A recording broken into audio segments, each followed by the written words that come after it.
Let's talk tools. There's a couple of tools that I will never not have in my toolbox. Half the reason, as I'm a machinist by trade. Secondly, accuracy and precision are things that matter, especially when building an engine. And no, I'm not talking about the measuring tape. We need something more precise than that. How about a pair of calipers?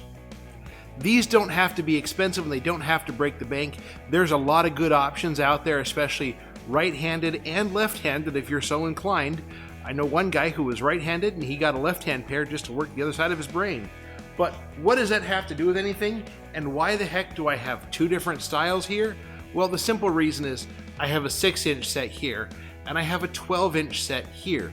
There's a lot of things that I've done professionally as well as in my hobby career that the 6-inch just isn't long enough. One of those things that the 6-inch calipers just isn't long enough for is push rods.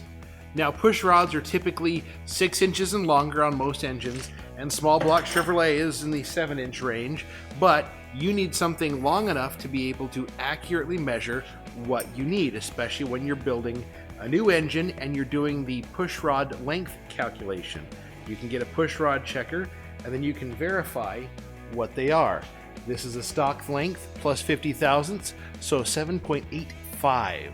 Now it is worth noting that I do have a small 6-inch scale in both decimal and fractional in inch because I'm a machinist and inch is the way to be. I'm sure that's going to generate some hate somewhere, but I've always worked in inches. I continue to work in inches. No big deal. But you'll notice that both of these calipers are dial calipers.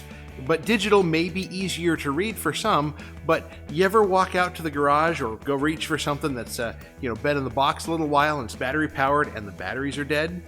Especially if it's a limited use item, I don't like having to change batteries or keep batteries on hand for some of this stuff, especially those small button cell batteries that are always getting lost. The dial calipers just make sense, especially when you don't have to keep changing batteries in them. So how about a quick crash course in how to read these things if you've never had to use them before? Well, on a dial caliper, you can see that you have every rotation, and it's marked out that every mark is 1/1000th of an inch. So you can roll it around, and it only goes 100 thousandths per revolution. You have small numbers here, which indicate tenths of an inch, so 0.1, 0.2, 0.3, 0.4, 0.5, all the way up to an inch. And you can see how the inch is graduated a lot like a ruler, with the bigger inch numbers being larger there. So how does this actually work in practical application? Well, let's show you. So outside of this, 2-inch, 2.3, 2.317, yep, about 2.317 on the outside diameter, 1/6 if I wiggle it just a little bit. Now, it is worth noting that you don't want to crank down on these things because you can, ruin the tool, get inaccurate measurements. It takes just a gentle touch and sometimes just a tiny bit of wiggling to make sure that everything is square, and you can see that we're going to come in at 2.316 of an inch right there. So bringing back the pushrod example, yeah, you could use a tape measure for something like this, especially one that's getting stuck on a magnet, and you can get close and see. You can see we're a little over 7 3/4, closing in on 13/16 there. But what does that actually measure? That's not necessarily an accurate form of measurement. So we're going to grab the 12-inch set here.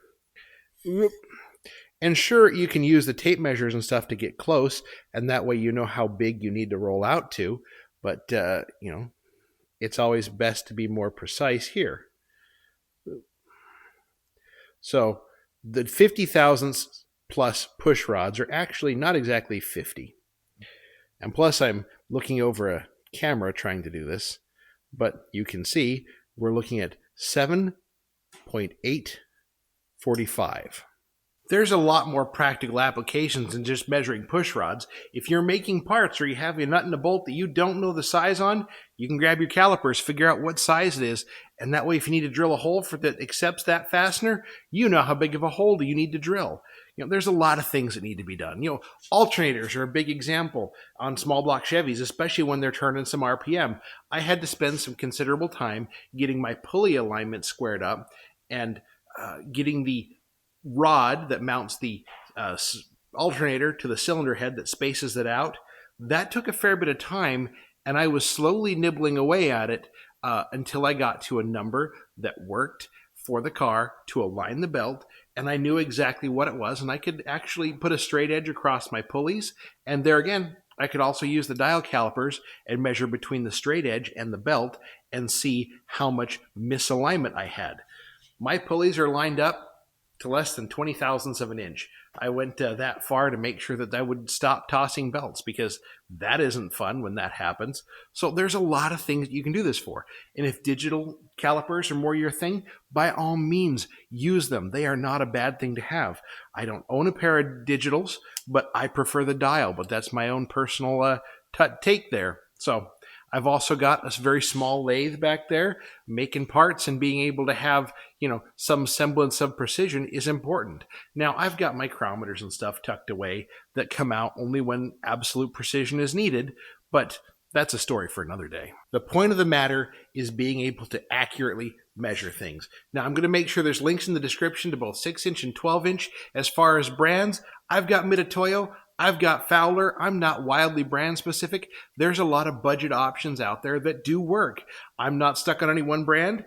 I like the feel of the Fowlers. I like the feel of the Mitutoyos. It's your personal preference and how much you want to spend and how much budget you have available. I do know that some of those cheaper ones from Harbor Freight, not a good choice. My dad's picked some up, and they just don't feel right in the hand. They're not consistent. They're not repeatable. These things need to be repeatable.